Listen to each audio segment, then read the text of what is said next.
Bienvenidas y bienvenidos, gracias que están en este programa y gracias de nuevo al doctor Edgardo Buscaglia que nos permite escucharlo ahora que está de regreso a México. Vas y vienes por el mundo y de vez en vez regresas a México y te agradecemos que estés aquí para conversar. Te agradezco mucho, no sabes el placer que siempre me da estar contigo y con la audiencia. Llegar de Yemen a México realmente es una experiencia fabulosa. ¿De Yemen? ¿Cuánto tiempo estuviste en Yemen? 2 meses y medio, pero lo más bonito de todo es que cuando llegas, la calidez humana, los aspectos gastronómicos, la música, te sientes como en casa. ¿Extrañaste México? Extrañé muchísimo a México, así que estoy muy feliz de estar de regreso. Bueno, pues de regreso de este periodo que estuviste en Yemen, la pregunta obligada, Edgardo, para alguien como tú es ¿qué balance haces, qué radiografía haces de lo que en el tiempo transcurrido de que Enrique Peña Nieto y su gabinete han tomado posesión como el gobierno de México respecto a lo que se da en llamar la estrategia? La estrategia de un gobierno para enfrentar al crimen organizado, para enfrentar la delincuencia, para enfrentar lo que sucedió en un gobierno anterior y que dejó, bueno, resultados bastante lamentables, por decirlo suavemente. Vemos mucha mención de áreas temáticas, los discursos son mucho más bonitos que los de la administración Calderón, se habla más de prevención social, se habla mucho más de aspectos ligados a capacitación de los jóvenes, eso está muy bien, pero lo que no vemos todavía son acciones concretas en cada una de las áreas que yo llamaba 4 ruedas, ¿te acuerdas? Hace años que tú y yo venimos hablando, ya hace casi 10 años, y en esas 4 ruedas, en esas 4 áreas de políticas públicas, que son sistema judicial efectivo, desmantelamiento patrimonial en materia no penal, ataque a la corrupción política y operativa administrativa y prevención social del delito, tú tienes que tener acciones, ¿no? Acciones concretas, temporalmente definidas, todas apuntando a lograr objetivos que también tienen que estar definidos. Por ejemplo, un objetivo puede ser el que mencionó el presidente de disminuir la tasa de homicidios en un 50%, para cuando él se vaya del poder. Lo que es además un objetivo bastante poco ambicioso. Pero para que eso constituya una estrategia tenés que tener acciones específicas con tiempos específicos que apunten a disminuir esos homicidios. Faltan las acciones, o sea, no se ven menciones de acciones, no se ve... ¿Los objetivos sí? Los objetivos están más o menos claros a través de la mención de, como te decía, indicadores de homicidios. Yo cuestiono mucho los objetivos que cada administración en cada país puede soberanamente definir sus objetivos, pero uno técnicamente los puede cuestionar. El presidente Peña Nieto y su administración le están colocando demasiado peso a los homicidios, a los secuestros y a las extorsiones, que son lo que les interesa a los empresarios, pero no están tocando el flagelo y el cáncer más obsceno desde el punto de vista delictivo, que es el tráfico, la trata de seres humanos, que es la compra-venta de seres humanos como esclavo, que en México ocurre de a cientos de miles por año. Y esto es algo que a nosotros nos preocupa muchísimo porque el bien jurídico más preciado en cualquier país del mundo es la vida humana. Yo dormiría tranquilo si los grupos criminales mexicanos solamente se dedicasen a drogas. Dormiría muy tranquilo porque podríamos abarcar esa unidimensión, esa única dimensión delictiva a través de medidas específicas, pero los grupos criminales mexicanos se dedican, como venimos conversando también contigo, a 22 tipos de delitos muy diversos, y el más grave para mí es la trata de seres humanos, que en más de un 60% son mujeres y niños. Y ahí no veo acciones del presidente propuestas para lograr un objetivo en lo que se refiere a trata de seres humanos. No tiene ni un objetivo ni tiene tampoco acciones. Entonces lo que tendríamos es todavía algo inacabado, algunos objetivos que se empiezan a delinear, suponemos que con cierta coherencia entre ellos, aunque faltan algunos que tú mencionaste, y faltarían las acciones específicas y los cronogramas específicos, y un ingrediente fundamental dentro de esos objetivos que deberían estar en una estrategia de objetivos coherentes entre sí, que tiene que ver con la corrupción. Acciones específicas como, por ejemplo, vamos a establecer unidades de investigación patrimonial autónomas e independientes de los gobernadores en cada uno de los estados para comenzar a desmantelar los bienes reales, físicos reales ligados a campañas políticas y a grupos criminales. Eso no está planteado como una acción, ni tampoco plazos, ni mencionado. se mencionan generalidades. En temas de corrupción, este hombre, el presidente, no ha estado mencionando ni objetivos ni acciones, o sea que tampoco tiene un objetivo. No podés combatir la delincuencia organizada sin un conjunto de acciones y objetivos ligados a la corrupción política y a la corrupción operativa. ¿No hay manera? No hay manera. ¿O van con eso o no van? En la historia de la humanidad nunca se han visto a grupos criminales transnacionales contenerse sin acciones específicas contra la corrupción. Y no veo tampoco ningún tipo de propuesta de acciones en ese sentido. Todo esto lo puedo probar, obviamente, probando lo que no dijeron hasta ahora. Quizás tengan alguna estrategia escondida en algún cajón, lo dudo mucho, porque estamos en uno de los periodos más graves de la historia mexicana, en los últimos 100 años, desde la Revolución Mexicana, como preanunciamos contigo hace 4 años que esto iba a suceder, y no encontramos que esta administración haya propuesto una estrategia con acciones, objetivos, tiempos, etcétera. Ahora, te voy a decir algo que no puedo probar. A mí me da la sensación cuando escucho a esta administración es que están pedaleando en el aire, o sea, que no saben realmente qué hacer, especialmente en el tema de prevención social del delito. Acaban de anunciar un gran programa en esa materia. Pero no veo acciones específicas, objetivos específicos, tiempos específicos que abarcan el nudo gordiano de la prevención social. O sea, se está hablando de experiencias en 100 municipios o algunos más mal seleccionados. Los criterios son equivocados, podemos entrar en detalle, porque no son los municipios en donde la violencia está bien definida. La violencia es mucho más que homicidios. Los homicidios te pueden disminuir porque se consolida Sinaloa en Tijuana y en Ciudad Juárez, el cartel de Sinaloa, que fue lo que ocurrió. Y te bajan los homicidios. Pero no por eso el presidente puede decir que porque bajen los homicidios su estrategia funciona. Sino porque ganó un cártel sobre otro. Sino porque ganó un cártel sobre otro y se consolidaron. Entonces, eso está sucediendo ahora en Ciudad Juárez, en Tijuana. Va a aumentar un poco más la violencia en Juárez en los próximos meses, pero está sucediendo. Entonces hay que tener mucho cuidado cómo están engañando a la población. No digo que este engaño sea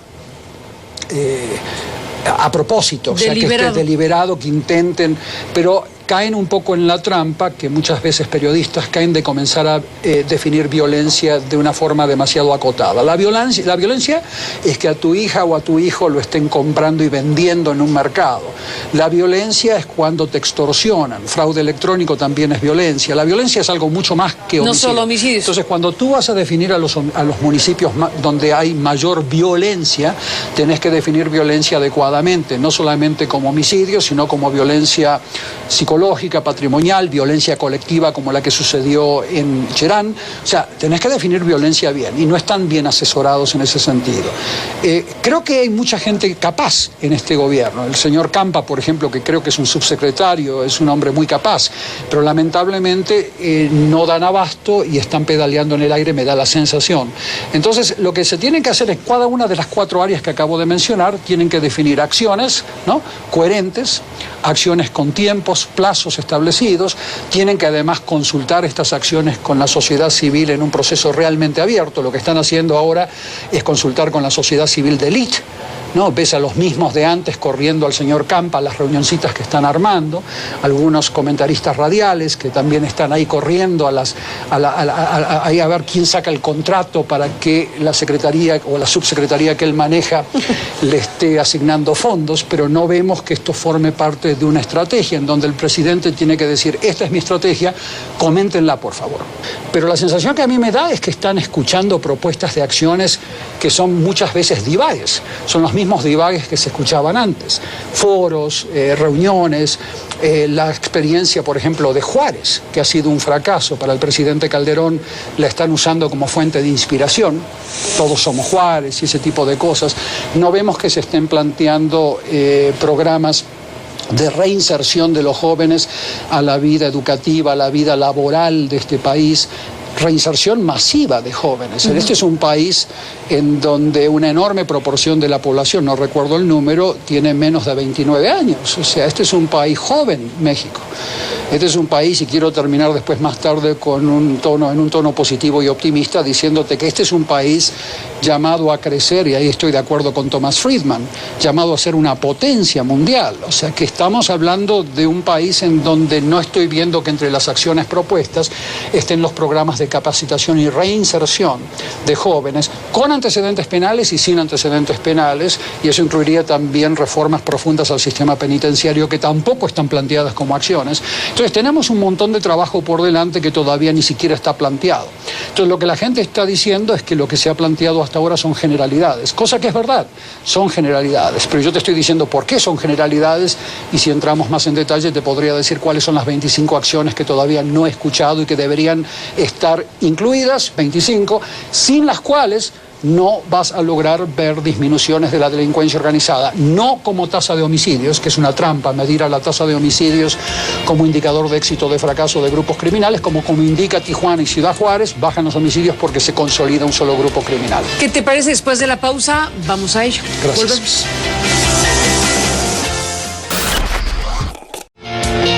Bueno, regresamos a Edgardo Buscaglia en esta conversación. Bueno, durante el corte seguimos escuchando lo que Edgardo Buscaglia plantea sobre el momento que vive México, y el momento que vive México es el momento de arranque de un gobierno como el de Enrique Peña Nieto, y las grandes preguntas sobre qué está haciendo, si está haciendo y cuál es la estrategia que uno podría identificar, si es que hay tal. Tú dices que, bueno, hay... ¿Qué? ¿Una preestrategia o cómo le llamarías? De las 4 áreas que yo siempre menciono que se tienen que abarcar para que veas una disminución de los 22 tipos de delitos económicos, la que más veo un vacío es la de corrupción. Ahí es donde no camina. Eso es un agujero negro, no veo. Ahora, si yo fuese mal pensado, basado en mi experiencia internacional, y acá no puedo probarlo científicamente, pensaría que están tratando de organizar la corrupción, como está haciendo Putin en Rusia. O sea, Putin organiza la corrupción para que si tú quieres ser corrupto, lo seas con permiso. Que no ocurra ¿Administrado por el Estado? Administrado por el Estado. ¿Y tú crees que están en esa tentación? Es que las medidas que hasta ahora yo veo en México... Dices que no lo puedes probar, pero claro, ¿por qué lo dices? Porque huele mal. O sea, no veo acciones propuestas. Yo no pido que un gobierno que tiene 3, 4 meses muestre resultados. Eso es injusto. Pero sí tengo que ver propuestas de acciones anticorrupción. Acciones futuras. Por ejemplo, que me digan, vamos a proponer un sistema electoral donde las listas de candidatos no sean determinadas por los caciques de los partidos. Eso es un elemento que con Susan Rose Ackerman, en un libro que sacamos el año pasado, tú recordarás que lo comentaste, sí, lo comentamos. Es un elemento esencial de la corrupción política. Entonces, eso es una acción. Vamos a tratar de proponer un sistema en donde las listas sean abiertas, donde no haya candidatos en listas incluidos que no tengan un voto popular asociado de los miembros de los partidos, ciudadanas y ciudadanos. Eso es una acción. No ves nada, ves solamente concentración de poder alrededor de 2 secretarías, Hacienda y Gobernación, con lo cual tú ves ahí que esas secretarías, concentrando poder, pueden imponer premios y castigos a los actores políticos que quieran seguir operando como operaban antes, o sea, con corrupción atomizada. La corrupción más dolorosa para el ciudadano es la corrupción atomizada, en donde te vienen muchos funcionarios en un municipio a buscar sobornos, te vienen muchos grupos criminales a extorsionarte, o sea, no hay una organización de la corrupción. En países como Francia y Estados Unidos está organizada la corrupción, y en algunos casos está legalizada, como en el sistema electoral norteamericano, con las contribuciones de campaña, se legaliza, se regula, pero tú no ves... Es un sistema de competencia. Es un sistema de competencia donde hay mucho conflicto de interés entre empresas y políticos, pero se regula. Eso es organizar la corrupción. O sea, yo veo que hay más tendencia, reflejos a querer organizarla. Saben que este país no puede sobrevivir si se continúa con esta corrupción pirañesca. Lo ideal para nosotros es combatirla y prevenirla, claro está, a través de medidas como las que te comentaba. 25 dices. Son 25 medidas que consideramos claves. Entre ellas, algunas las venimos comentando contigo desde hace años.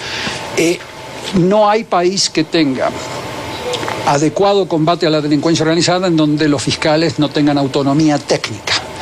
Pueden ser dependientes desde un punto de vista funcional del Poder Ejecutivo, como en Estados Unidos, pero técnicamente tienen que tener autonomía absoluta.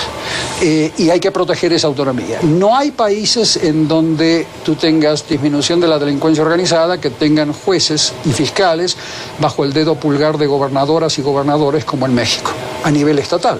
No nos olvidemos que la gran mayoría de los delitos económicos organizados van a parar a los estados. Claro, van a parar encubiertamente a los estados y los estados no dan abasto. Entonces tenés una gran inoperancia de los sistemas judiciales estatales que son feudos, son sistemas feudales. Tanto es así que cuando ves a una presidente o presidenta de un tribunal en México, se refiere al gobernador como mi señor gobernador. Es una cosa feudal. Llegar a un país avanzado como México que muestra y encontrarte con estos sistemas. No hay países que hayan logrado sin independencia judicial, una independencia que nunca es ideal, pero tenés que marchar hacia ella, y en los estados vemos una total dependencia judicial de los gobernadores de turno, gobernadores que obviamente no se quieren autoinvestigar a sus poderes ejecutivos, no le quieren entrar a investigar de dónde sale la deuda pública. Entonces, si no tenés fiscales autónomos, jueces realmente independientes, tenés estos sinsentidos judiciales que observas a diario. Déjame, doctor, hacer una pausa y regresamos en la parte final.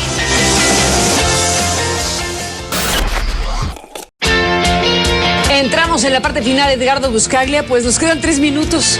Y bueno, ya listaste varias de las medidas que tú consideras son indispensables para que México, el gobierno mexicano, tenga realmente una estrategia como tal para enfrentar el tema del crimen organizado. ¿Cómo cierras este programa? Mira, mencionamos solamente unas 6 medidas de las 25 que considero esenciales, pero no es que yo las considere esenciales, es que los países que han logrado ver una disminución de más de 17 de esos 22 tipos de delitos tienen esas medidas implementadas, acciones implementadas. Si México, el Poder Ejecutivo en este caso, no hace una gran convocatoria para poder vacunar socialmente, lograr el consenso social y el empuje necesario para que estas medidas que todavía están por definirse sean aceptadas socialmente. El Congreso no toma un rol institucional, no solamente de control legislativo, sino también de propuestas de medidas. Si no vemos un poco más de activismo en cuanto a acciones concretas e implementación, la violencia va a seguir aumentando y pueden bajar las tasas de homicidios, pero pueden al mismo tiempo subir enormemente las tasas de trata de mujeres y niñas, como está sucediendo en México. Pueden bajar las tasas de homicidio y puede aumentar el tráfico de migrantes. Pueden bajar la tasa de homicidios y puede aumentar el tráfico de órganos. O sea que tenemos que tener una visión mucho más amplia de lo que significa delincuencia organizada utilizando esta versión que estamos hablando ahora. En la medida que desde el vamos esté mal planteada y definida la delincuencia organizada, y acá estoy criticando también a periodistas norteamericanos y a la estrategia norteamericana en este tema, vamos a seguir viendo un deterioro institucional en México. Y no hay forma de salir de esto sin un fuerte programa anticorrupción en lo político. La corrupción es una catarata, va de arriba hacia abajo. O sea, no hay policías corruptos sin políticos corruptos. O sea, no existe eso. Entonces, si tú no atacas la corrupción política con medidas preventivas y además con medidas punitivas, no vas a observar una disminución de estos 22 tipos de delitos económicos que están azotando este país. El crecimiento económico de este país, el potencial de crecimiento económico, su rol como potencia mundial, y acá estoy hablándote ya no de potencia regional, de potencia mundial, es inimaginable para el ciudadano promedio mexicano en esta orgía de inseguridad y de decadencia que están viviendo. Es enorme el potencial de este país. Los que estamos trabajando para México y por México, creemos que México tiene un lugar en el concierto de naciones indescriptible todavía. Y todas estas medidas que estamos planteando es para generar un ámbito de seguridad humana, no seguridad pública, sino seguridad humana, de ejercicio de los 58 derechos humanos que también contigo hemos hablado por tanto tiempo, que permita el crecimiento económico, que permita que la calidad de los puestos laborales que se van generando le permita una vida digna a las personas de este país, que permita un sistema educativo adecuado, pero tenemos que marchar hacia generar seguridad humana, ante todo, y sin estas medidas que estamos planteando acá no se logra. Están haciendo mucho ruido, por ejemplo, en la PGR ahora, con el tema de derechos humanos, que me parece excelente que la PGR se concentre mucho todo un tema de en los abolir la desaparecidos, figura por ejemplo. del arraigo. Me parece excelente todo eso, pero no vemos las acciones planteadas para lograr objetivos, para que la gente pueda ejercer diariamente una práctica esos 58 derechos humanos que van desde lo civil, lo político, lo económico, lo cultural, etcétera, tienes que tener acciones planteadas como las que te planteé, como las que te di antes como ejemplo. Sin eso no vamos a poder avanzar. Con jueces corruptos, con jueces cooptados, con jueces atemorizados y aterrorizados continuamente, que dependen del dedo pulgar de un gobernador, no vas a poder combatir la delincuencia organizada. Esas son reformas que no solamente son técnicas, son reformas políticas y todavía no se han planteado en México. O sea que todas estas cosas, y hay que dejar de escuchar los cantos de la sirena, vengan en la forma de un general colombiano o vengan en la forma de cualquier tipo de personaje que se Oscar Naranjo. Yo creo que no hay que monopolizar la asesoría, hay que llamar a todas las personas que tienen algo que decir en México, hay que escucharlas, hay que rescatar lo que tengan que decir y generarse una estrategia en serio, y eso para eso no se necesitan 10 años ni se necesita un año, se necesita buena voluntad de demócrata y se necesita iniciativa política, cosa que todavía no vemos aquí. No vemos todavía que las comisiones del Congreso mexicano federal estén preparadas para realmente monitorear a los poderes del Estado, no están haciendo eso adecuadamente, no son técnicas estas comisiones, no vemos todavía que las propuestas que se estén planteando de manera abierta, a través de una consulta abierta como hizo Colombia, como hace Italia. Vemos que un señor muy capaz y idóneo como el señor Campa llama a selectos miembros de la élite de sociedad civil mexicana, como te mencionaba antes, o agencias de la ONU que brillan por su fracaso en temas de drogas y delito, y simplemente arman propuestas improvisadas a través de reunioncitas. Así no se hacen las cosas. En los países que pretenden ser sociedades abiertas y democracias, se arman estas estrategias a través de un consenso social abierto, donde todos tengan una voz, y el corazón de la democracia mexicana, desde el punto de vista político, debería ser el Congreso de la Unión. Es ahí donde se debería hacer comparecer a esta gente. Tenemos que ver un proceso diferente para ver resultados diferentes. Pues habremos de platicarlo porque esto da para mucho, Edgardo. Por lo pronto nos quedamos con esta revisión que haces, este análisis de la situación actual que vive México. Y bueno, pues varias de las recomendaciones y observaciones tuyas habremos de seguir de cerca si son atendidas por un gobierno que empieza. Es un enorme placer conversar contigo y la audiencia. Gracias, Edgardo, como siempre. Gracias. Y hasta la próxima. Y gracias a usted que nos permitió acompañarle. Pásela bien y hasta mañana.